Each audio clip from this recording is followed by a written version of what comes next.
बिस्मिल्लाहिर्रहमानिर्रहीम। सामईन अस्सलामु अलैकुम वरहमतुल्लाहि वबरकातुहू।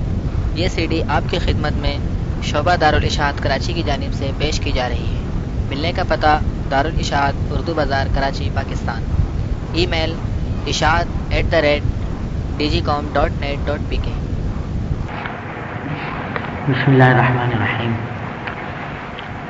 अल्हम्दुलिल्लाह नहमदुहु व नस्तईनुहु व नस्तगफिरुहु व नु'मिनु बिही व नतवक्कलु अलैहि व नऊज़ु बिल्लाहि मिन शुरूरि अनफुसिना व मिन सय्यिआति अअमालिना। मन यहदिहिल्लाहु फला मुदिल्ल लहु व मन युज़लिल्हु फला हादिय लहु व अशहदु अन ला इलाहा इल्लल्लाह व अशहदु अन्न मुहम्मदन अब्दुहु व रसूलुहु सल्लल्लाहु तआला अलैहि व अला आलिहि व अस्हाबिहि वबारक वसल्लम तस्लीमन कसीरन कसीरा। अम्मा बाद फ़अऊज़ु बिल्लाहि मिनश शैतानिर रजीम। बिस्मिल्लाहिर रहमानिर रहीम। या अय्युहल्लज़ीना आमनु ज़्कुरुल्लाह ज़िक्रन कसीरा वसब्बिहूहु बुक्रतन व असीला। वक़ाल रसूलुल्लाह सल्लल्लाहु अलैहि वसल्लम इअमल लिदुनियाका बिक़द्रि बक़ाइका फ़ीहा वअमल लिआखिरतिका बिक़द्रि बक़ाइका फ़ीहा। सदक़ल्लाहुल अज़ीम व सदक़ रसूलुहुन नबियुल करीम व नहनु अला ज़ालिका मिनश शाहिदीन वश्शाकिरीन वल्हम्दुलिल्लाहि रब्बिल आलमीन। अम्मा बाद। My brothers and sisters, the subject of today's discussion as given to me was the FIKR-E-AAKHRAT, and in this regard I have recited one holy verse of the Holy Quran, and also I have cited a hadith of the Holy Prophet sallallahu alaihi wasallam. I want to explain both of them combinedly and jointly. As for the holy verse which I have just recited, in this holy verse Allah subhanahu wa ta'ala has said, Ya ayyuhalladhina amanu zkurullaha zikran kathira wa sabbihuhu bukratan wa asila. O those who believe, remember Allah zikran kathiran, abundantly and profusely, frequently.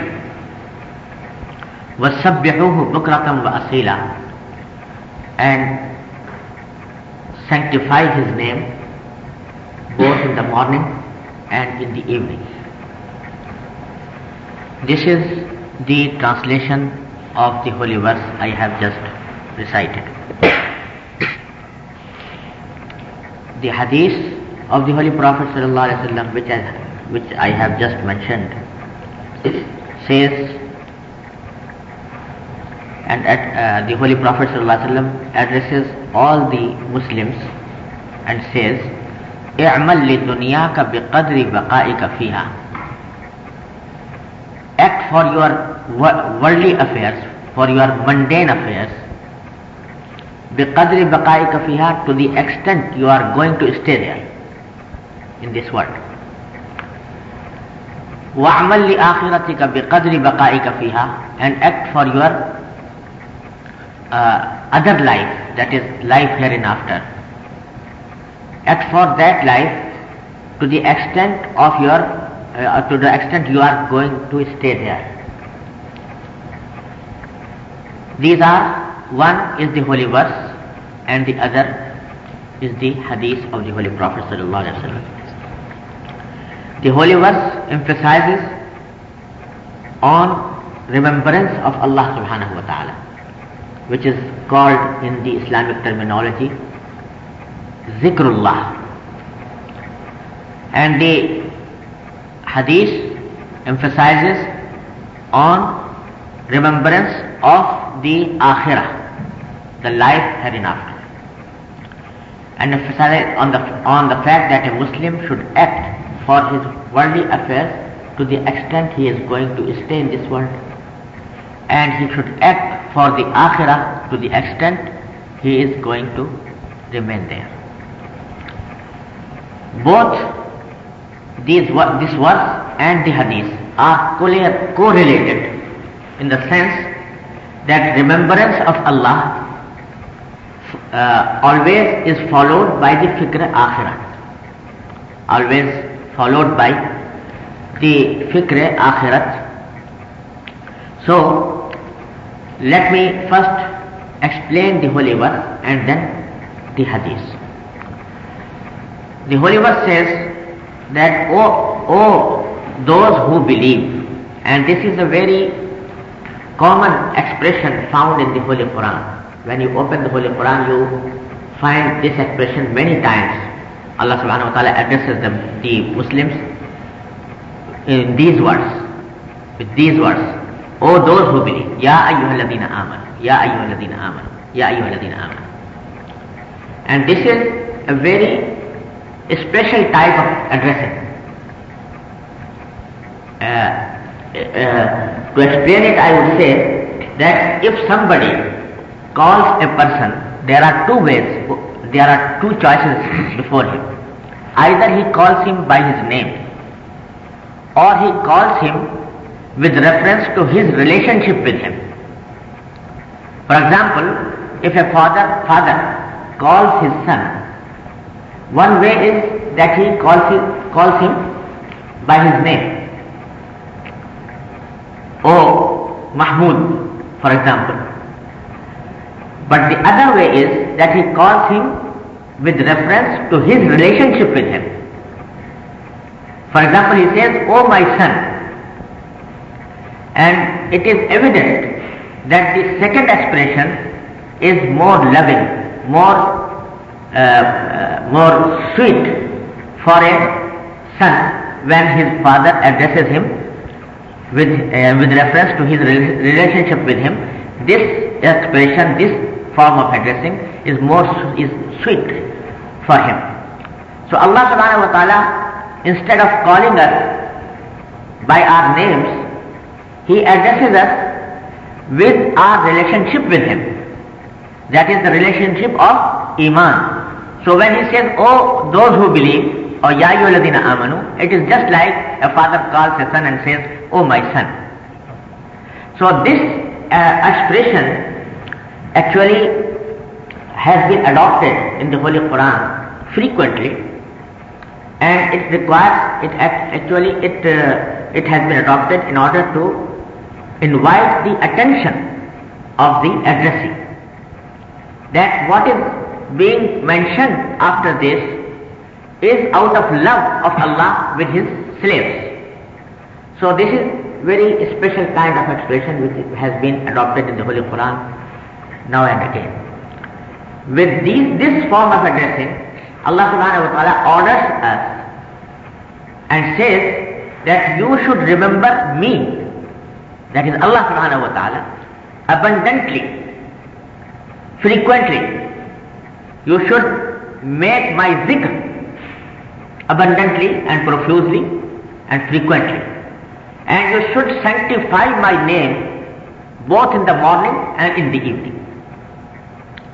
Now the question arises, why Allah subhanahu wa ta'ala has ordered us to recite His name or to remember Him?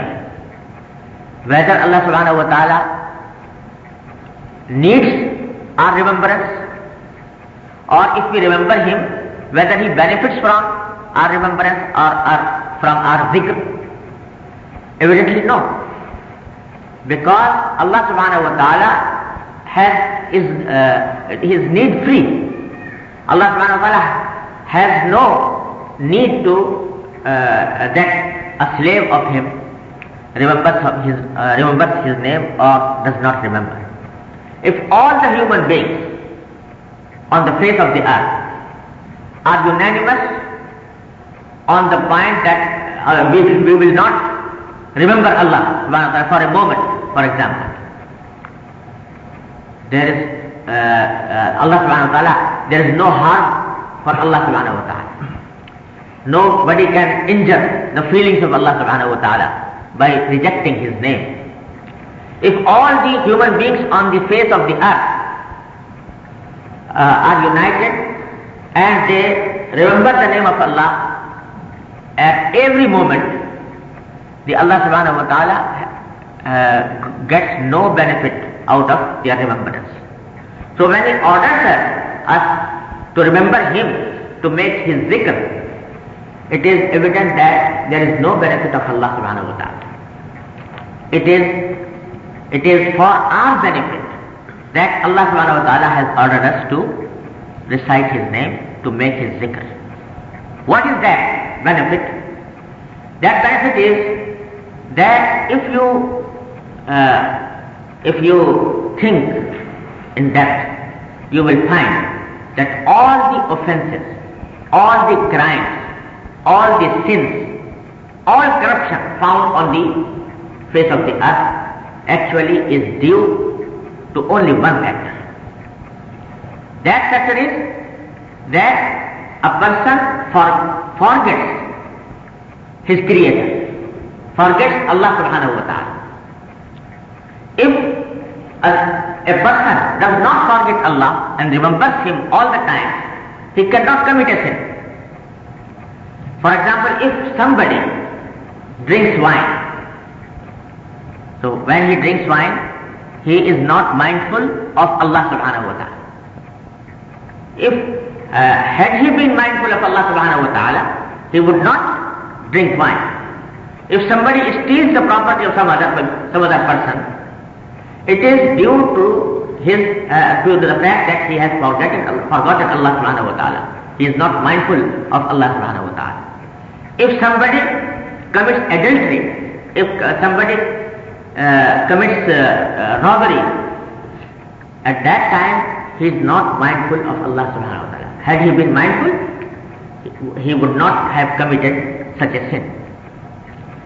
So, the remembrance of Allah subhanahu wa ta'ala prevents a person from committing sins, from committing offenses. So, if a person is mindful of Allah subhanahu wa ta'ala and mindful of the fact that he is going to be present before Allah subhanahu wa ta'ala on the day of judgment, he will not commit a sin. I remember a very interesting incident of Sayyidina Umar ibn al-Khattab radiyallahu ta'ala anhu, the second caliph of Hazrat Muhammad Mustafa sallallahu alayhi wa sallam.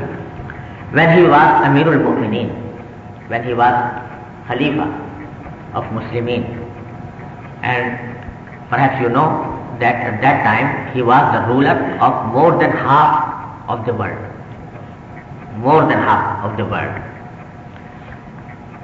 In those days, once he was traveling from one place to another, and you all know that despite his being a ruler of half of the earth, he was a very simple man. He had no security forces, nothing. He was traveling all alone from one place to another. During his journey, he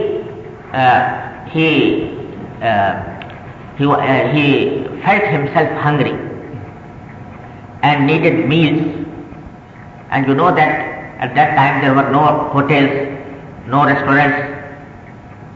So he searched for somebody who could give him some meal. He found that there was a herd of sheep. A herd of sheep was grazing in the fields, and there was a shepherd grazing the sheep. He approached the shepherd and said that I am a traveler. He did not introduce him as a ruler. He introduced himself as a general common traveler. I am a traveler and I am hungry. I need meals. I have none. So could you give me some milk of your sheep so that I may drink it? The shepherd answered that it would be a pleasure for me to give you some milk, but the problem is that the sheep are not mine. I do not own these sheep. I am only a shepherd. somebody has hired me. The sheep belongs to him. So I am not the owner. I have no authority to give you the milk of these sheep. So I can't give you. Sayyidina Umar radiallahu ta'ala anhu tested him and said to him that I propose you something, I suggest you something which is of benefit for both of us. It is of benefit for you and for me also. He said, what? Sayyidina Umar radiallahu anhu said, I want to buy one goat and I'll pay you the price. You will keep the price in your pocket and I'll keep the goat. So when the goat will be with me, so during my journey I'll benefit from it. And you keep the price, and if your master asks you where the goat has gone, you answer him that the goat was eaten by a wolf, yes, by a wolf. And the sheep always are eaten by the wolf. So it will not be an extraordinary answer.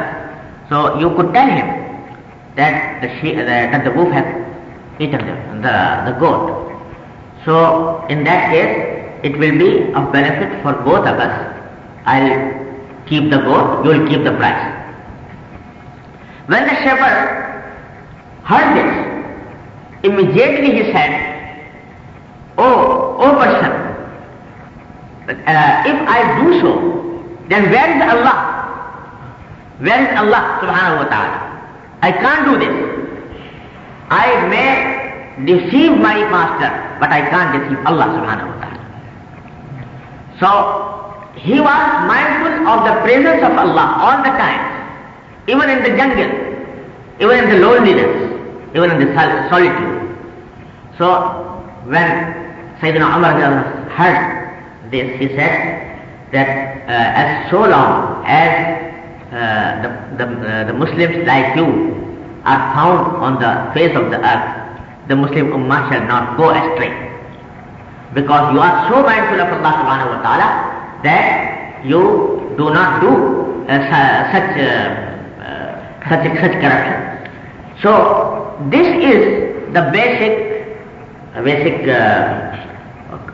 reason for the command given in this holy verse, that all the Muslims should remember Allah subhanahu wa ta'ala all the time. So when we remember Allah subhanahu wa ta'ala, when we are mindful of the presence of Allah subhanahu wa ta'ala everywhere, we cannot commit sins, we cannot commit offenses.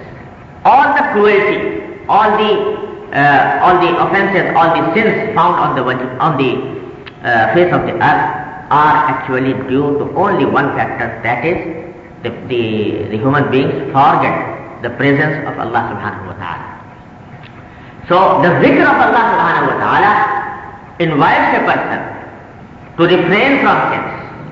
That is why we are ordered that we should remember Allah subhanahu wa ta'ala abundantly and profusely. Now the zikr of Allah subhanahu wa ta'ala is of two kinds. One is zikrul qalb, remembering Allah subhanahu wa ta'ala by heart. That every time a man is mindful that Allah subhanahu wa ta'ala is present before him, and he is witnessing all his acts, and he is going to answer all his to be responsible for all his acts done on this earth, in this world.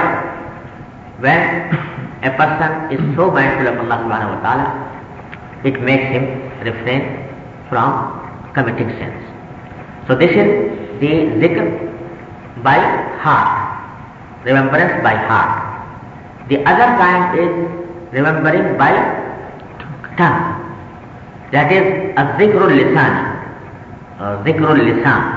and the recitation of the name of Allah by tongue. This is the second kind of zikr. And actually the second kind is the first step towards the first one. Unless a person recites the name of Allah abundantly, his heart will not be full of the remembrance of Allah. He cannot do the zikr qalb unless he does the zikr lisan. Some people sometimes think that only recitation of the name of Allah by one's tongue is not enough unless he has the remembrance of Allah in his heart. But nobody can proceed to the ultimate goal of remembrance by heart unless he remembers Allah by his tongue. So we are advised by the Holy Prophet ﷺ, we are directed by the Holy Quran to make zikrul lisan abundantly, to recite the names of Allah. So zikrullah, starts with tongue, and its ultimate purpose is to create a perpetual remembrance of Allah subhanahu wa ta'ala in one's heart.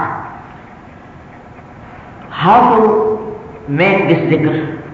How to make ourselves used to this zikr? There are two ways mentioned by the Holy Prophet sallallahu alaihi wasallam, which we should adopt to be mindful of Allah subhanahu wa ta'ala. One is that the Holy Prophet sallallahu alaihi wasallam has instructed and directed us to recite certain prayers while doing certain acts.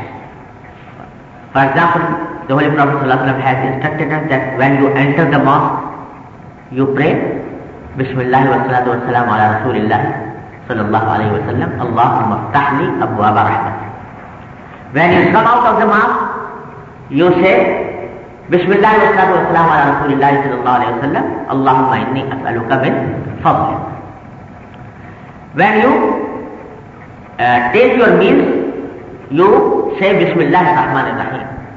When you finish your meals, you say Alhamdulillah alladhi at'amana wa saqana wa kafana wa abana wa aghwana wa ja'alana min muslimin. When you go to bed, you say Allahumma bismika ahya wa bika amut. When you rise up, you say Allahumma Alhamdulillah alladhi ahyana ba'da ma amatana wa ilayhi nushur. When you enter the washroom, before entering the washroom, you say Allahumma inni a'udhu bika min al-khubuthi wal khaba'ith. When you come out of the washroom, you say Ghufranak, Allahumma Ghufranak, Alhamdulillah alladhi athaba anni adha wa afani. So, the Holy Prophet ﷺ has instructed us to say certain prayers while doing certain acts. These prayers are called Al-Ad'iyatul Ma'thura. Al-Ad'iyatul Ma'thura. So, the basic purpose of these prayers is to create a permanent remembrance of Allah subhanahu wa ta'ala in one's heart. If we do all this and we follow and adopt these prayers and we are used to say these prayers while doing these acts, a permanent remembrance of Allah subhanahu wa ta'ala will be created in our heart. This is first step. This is first way of remembrance of Allah, or to obey the order of Udhkurullah Zikran Kaseera. The second one, that every person in this world has a past, a present, a future. Past, present and a future. Whenever he thinks of his past, he should make istighfar, astaghfirullah rabbi min kulli dhanbin wa atubu ilayh. When you think of your past, that I have committed such and such bad things, or I have committed such and such sins, you make istighfar. When you think of your present time, so present time, in each present time, either there will be something with which you are happy, or there may be something which you do not like. In present times, either you find something which you like, or you find something which you do not like. For example, you feel that weather is so warm or so hot that you do not like it. And you can feel that the weather is very pleasant and you like it. So whenever you find anything, you like it, you make shukr, alhamdulillah. Alhamdulillah. You make yourself used to say alhamdulillah on everything you like. Everything you pleases you. You say alhamdulillah. Allahumma laka alhamdu laka shukr. You enter your house, you found that your family members are well. You say alhamdulillah. You are hungry, you found on the table the meal you like it. You say alhamdulillah. You are thirsty, you found water, you say alhamdulillah. You feel hot, then you came into the air conditioner, you say alhamdulillah. So you become used to say alhamdulillah on each and everything pleases you in this world, whether it's big or small. And if you find something which you do not like, whether it's hot and you do not like it, and in that case you say inna lillahi wa inna ilayhi raji'un. Some people think that this inna lillahi wa inna ilayhi raji'un can only be recited when a person dies and a person hears the news of the death of some person. No. Inna lillahi wa inna ilayhi raji'un should be said at every time when somebody faces an undesirable situation. It is reported by Sayyida Aisha radiallahu ta'ala anha that once the Holy Prophet sallallahu alaihi wasallam was sitting and the candle was put off by the air. That once the Holy Prophet when the Holy Prophet sallallahu alaihi wasallam found it that the candle has been put off by the air, he said inna lillahi wa inna ilayhi raji'un, by the air. Sayyida Aisha radiallahu ta'ala anha asked the Holy Prophet sallallahu alaihi wasallam, why are you reciting inna lillahi wa inna ilayhi raji'un? The candle has been put off. He said, by this incident, that the candle has been put off. Sayyida Aisha, you like it or do not like it? Dislike it. She said, I do not like it. She said that at every incident you do not like, you should decide inna has been put off. You like it or do not like it? Dislike it. She said, I do not like it. He said that at every incident you do not like, you should decide inna lillahi wa inna ilayhi raji'un. So, in the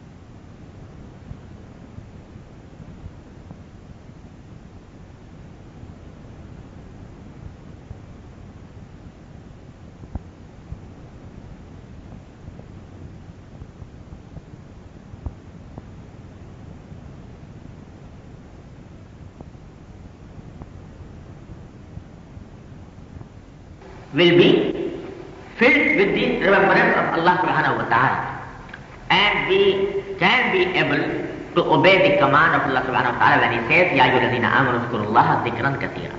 So firstly, to remember the prayers of the Holy Prophet sallallahu alaihi wasallam on certain occasions, and secondly we make these 4 kinds of dhikr at each time. Either shukr or sabr or isti'adha or istighfar. We make ourselves used to it. So we will be able to obey this command of Allah subhanahu wa ta'ala. And when we recite the name of Allah subhanahu wa ta'ala frequently, and we make istighfar, isti'adha, shukr and sabr, then the stage of remembrance of Allah by heart will automatically follow.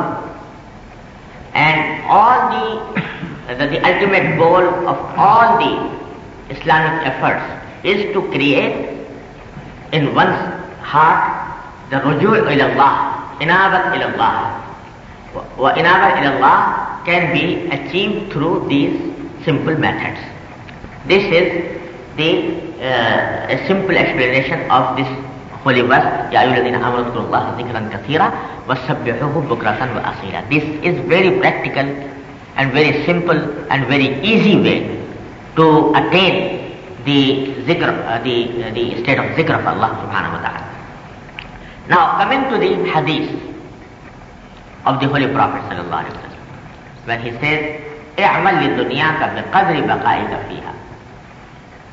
You should act for your mundane affairs to the extent you are going to stay in this world, and you should act for your hereafter to the extent you are going to stay there in the hereafter. It goes without saying that the period of this worldly life is so little when compared to the period of akhirah, that it can be said that the dunya or the worldly life is nothing before the life of the hereafter. Everybody knows that he is going to die. Nobody can differ from it. Even the persons who refuse to admit that there is Allah subhanahu wa ta'ala, who refuse to the presence of Allah subhanahu wa ta'ala, they reject the presence of Allah subhanahu wa ta'ala, but nobody can refuse that he is going to die. Nobody can say what is the actual time of his death. Nobody can say what is going to be after he dies. It is Allah subhanahu wa ta'ala and his messenger sallallahu alaihi wasallam who have told us in detail what is going to be after we are dead. No scientist, no doctor, no philosopher has ever told us about the events which are going to happen after one dies. But Allah subhanahu wa ta'ala, who is the creator, and the Rasulullah sallallahu alaihi wasallam have told us in detail that there is a life after this life, and that life is eternal. This worldly life is a limited life, maybe 50 years, 60 years, 70 years. At the most, one can live for 100 years. But after 100 years, he'll bound to die. So, this period of this world is limited, while the period of akhirah is unlimited. So, can a reasonable person prefer the limited thing over the unlimited one? If I suffer from some hardship in this worldly life, then this hardship is limited. But if I suffer the hardship in the hereafter, the hardship will be unlimited. Conversely, if I am happy in this life, I have some pleasure in this life, then the pleasure is limited to a certain time. But the pleasure of the hereafter is unlimited. Allah subhanahu wa ta'ala says in Surah Al-A'la, بَلْ تُؤْثِرُونَ الْحَيَاةَ الدُّنْيَا وَالْآخِرَةُ خَيْرٌ وَأَبْقَى. You often prefer this mundane life, this worldly life, but the akhirah is far more better than this worldly life, and is far more durable than this worldly life. So this worldly life is neither better than the akhirah nor more durable than the akhirah. So you should not prefer this worldly life over the hereafter. Once the Holy Prophet ﷺ was sitting in the Holy Mosque of Medina, and there came some very, very noble clothes from Roma. When the Sahaba radiallahu ta'ala anhum ajma'in did not see such a noble and such a fancy clothes before. So they were astonished to see that everybody was touching it and seeing it, and was astonished, was happy to see it. When the Holy Prophet ﷺ saw all this, he said that you are happy with this cloth, you like it very much, but the handkerchiefs given to Sa'd ibn Mu'adh radiallahu ta'ala anhu in the paradise, in the Jannah, to clean his nose, are far more better than these silky clothes that you are seeing now. So everything Allah subhanahu wa ta'ala has said in a hadith al-Qudsi, أعددت لعبادي في الجنة ما لا عين رأت ولا أذن سمعت ولا خطر على قلب البشر. I have prepared for my slaves in the Jannah such things that nobody has ever saw it, nobody has ever heard of it, nobody has ever imagined it. Such ni'am are present for my obeying slaves in the Jannah. So actually the Holy Prophet ﷺ says, Al-Qayyisu man dana nafsahu wa amila lima ba'da al-maut. Actually the wise person is that who acts in this world for the betterment of the Akhirah. And the person who acts day and night for this worldly life and never devotes some time for the betterment of his Akhirah, he is foolish person. I remember there was a very a Sufi in the name of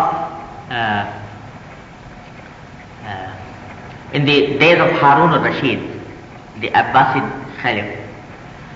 There was a person whom very much, and he was just a darwish. I don't know what do you call it in English. Darwish, humble man. Buhlul is in the name of Buhlul. So the Caliph Harun al-Rashid used to make jokes with him, to cut jokes with him. Once Buhlul came to Harun al-Rashid, so Harun al-Rashid gave him a scepter, a asa, scepter, and said that I give you in your trust, and I advise you that if you find a person who is more foolish than you, please give this scepter to him as a present from me. He said, yes, inshallah. If I found some person more foolish than myself, I'll give it to him as present. 1 year has passed. Harun al-Rashid fell ill and was on his bed. Buhlul heard that Harun al-Rashid has fallen ill. He went to him in order to make ayada of him. So he said, Buhlul said, how are you, Amir al-Mu'mineen? He said, my condition is very bad and I am going to a long journey. Then what is that long journey? He said, I am going to the journey of Akhirah. I am going on travel to Akhirah. Buhlul asked, how many people you have sent in advance as a security force, as you have been sending while traveling in this world? He said, Buhlul, you are such a foolish person that you do not know that when a person goes to Akhirah, he cannot send anybody as a bodyguard. He said, when will you return from that journey? He said, who says whoever goes to the journey of Akhirah, he never returns. So Bahlul said that there is an amana with me. You have given me some 1 year ago. You said that if you find a person who is more foolish than myself, I should hand over it to him. So I made a thorough search. I did not find any person more foolish than myself except you. Because I have seen you when you were Amirul Mu'minin, that if you were on travel for 1 week, you sent a large number of people in advance to arrange for your journey. And a large number of servants accompanied you. And there was a big hue and cry when you were traveling from one place to another, while your travel was only for 1 week or 2 weeks. But now you are going to such a long journey from where you cannot return, but you have not made any preparation for that journey. So I have not found any person more foolish than myself except you, Ya Amir al-Mu'minin. So Harun Rashid started crying and said, I thought that you are a very foolish person, but now I found that you are wisest person on this earth. So actually Rasulullah says that the wise person is the one who prepares for the hereafter. If he prepares for this worldly life but does not make preparation for the hereafter, nobody can be more foolish than him.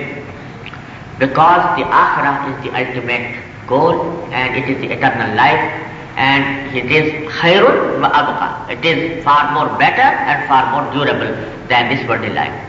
So it is the zikrullah, remembrance of Allah subhanahu wa ta'ala, which invites us to be mindful of Allah and to be mindful of the hereafter. May Allah subhanahu wa ta'ala make us obey this command of Allah subhanahu wa ta'ala and of the Holy Prophet sallallahu alaihi wasallam, and make us all mindful of Allah subhanahu wa ta'ala and the hereafter, and make more and more zikr of Allah subhanahu wa ta'ala. Wa akhiru da'wana alhamdulillahi rabbil alamin.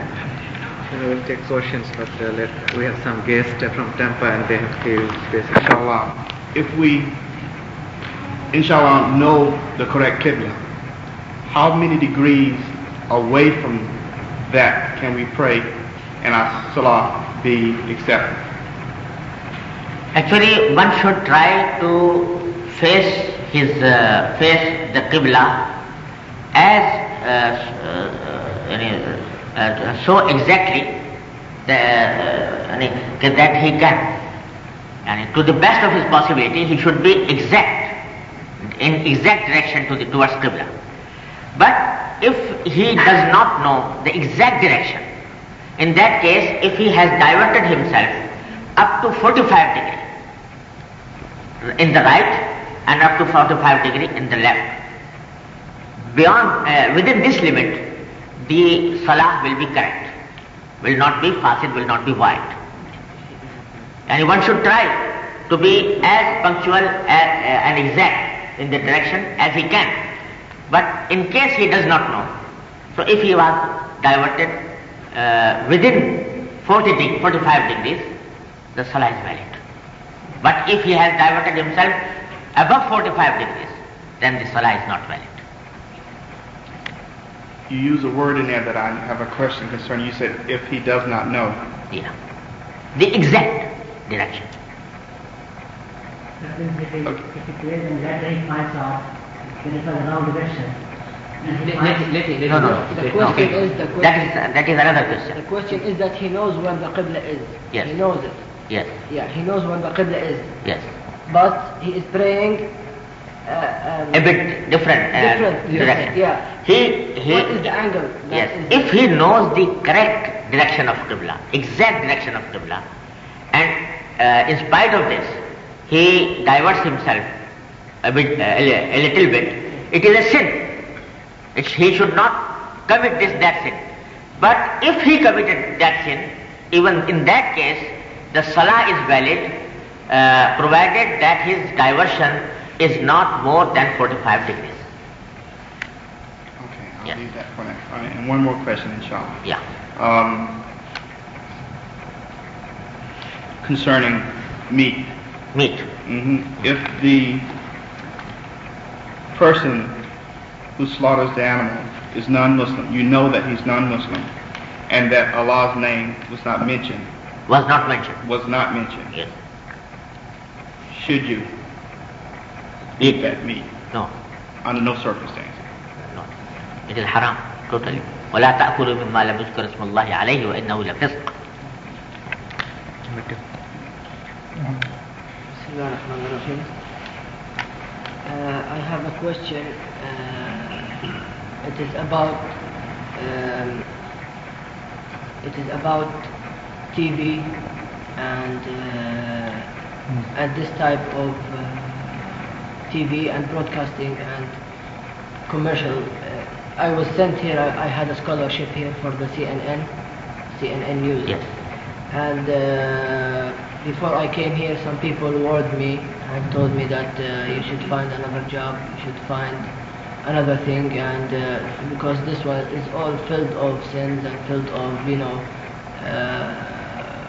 corruptions and bad things and like this. So, what do you think I should do? What is your function there? I'm studying computer graphics.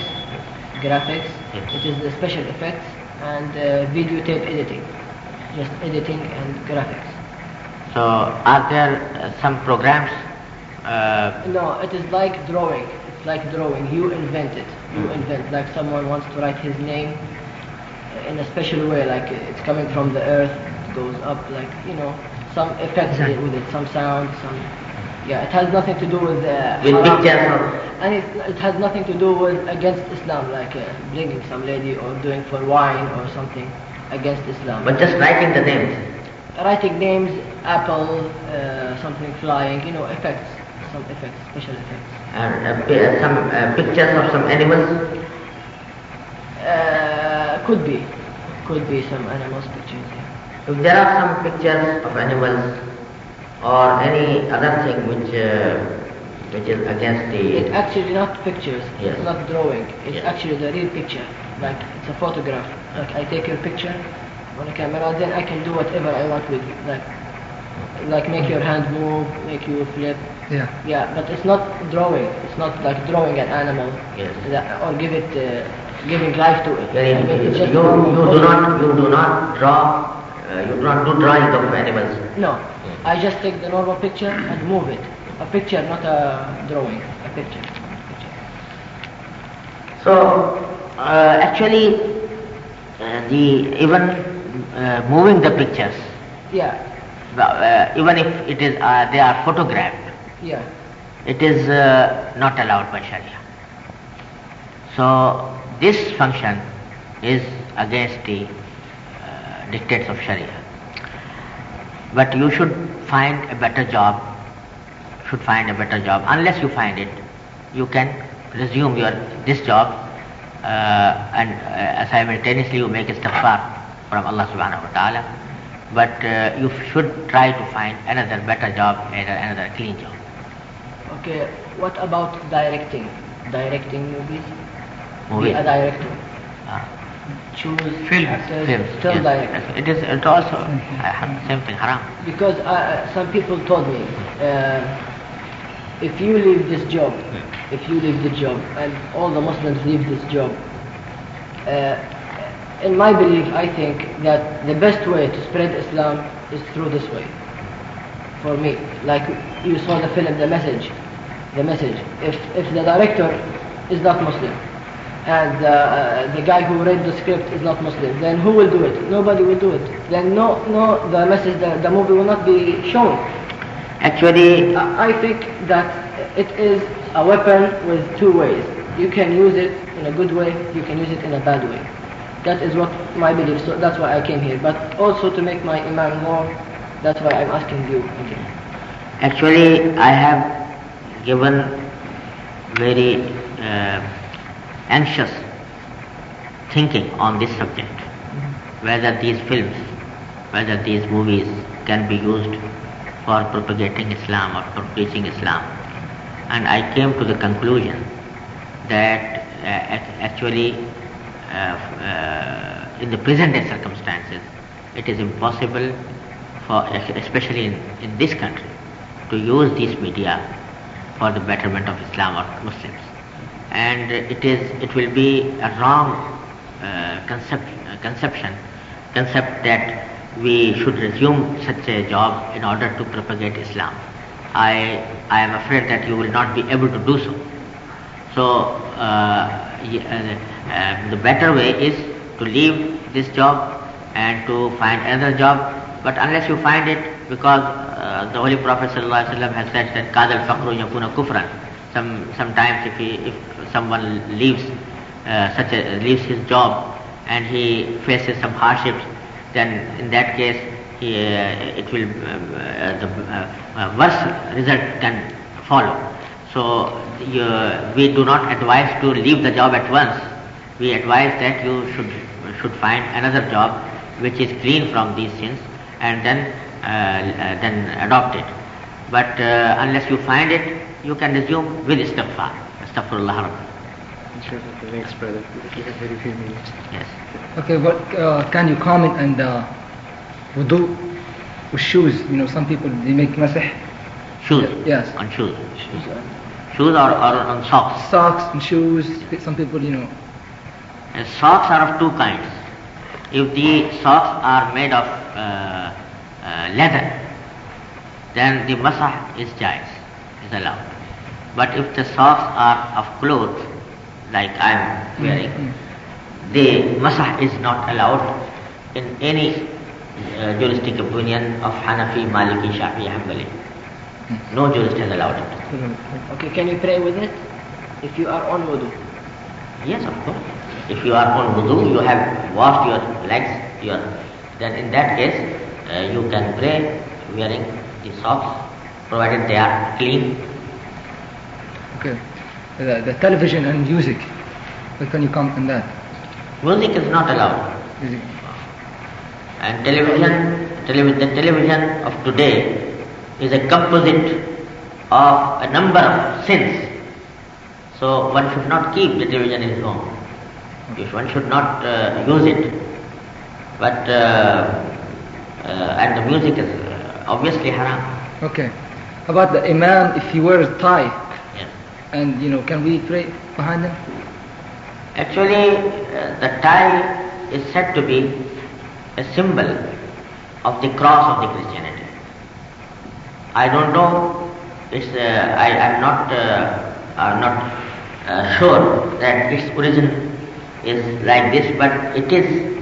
The general impression is that the tie actually represents the cross of the Christianity. Then it is a shi'ar of Christianity.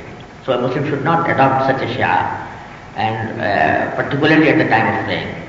So the imam should not wear it. But even if somebody do not find any other place to pray, and he is afraid that if he did not pray before this imam, he will lose the jama'ah. In that case, if he prayed behind him, the salah is valid. I am leading the salah,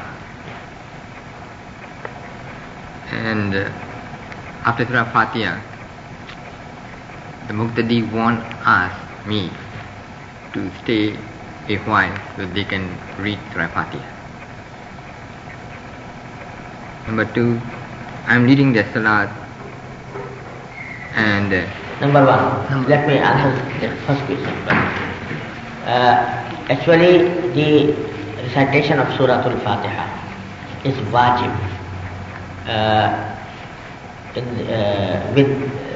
according to Imam Shafi'i rahimahullah wa Imam Ahmad ibn Hanbal rahimahullah. So if the Muqtadis are Shafi'i, then in that case, keeping in view their juristic opinion, you should stop at every ayah. You say Alhamdulillah Rabbil Alameen and stop. And so that Muqtadis can say Alhamdulillah Rabbil Alamin. Then say Ar-Rahman Ar-Rahim and stop. This is also the masnoon way of reciting Surah Al-Fatiha.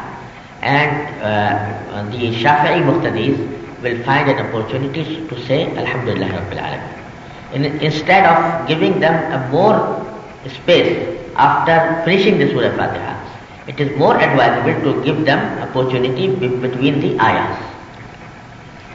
And they request also to lead me Salatul Asr in earlier time. In Al-Masr al-Awwal. Actually, Al-Masr to offering prayer in Al-Masr al-Awwal, if the majority of the Muqtadis are Shafi'i Masalan or Hanbali, and or if there is some necessity, if you offer prayer in the Masr al-Awwal, it is allowed. If I am individual, Even in the Maslak of Imam Abu Hanifa, in the Maslak of Sahib, the Salah is valid. also while traveling, they request me to lead Jama'ah Salatain. Shall I? Yeah, no. You should not do Jama'ah Bain Salatain if you are Hanafi. And somebody from among them can lead it. Then I shall follow. No. You pray only the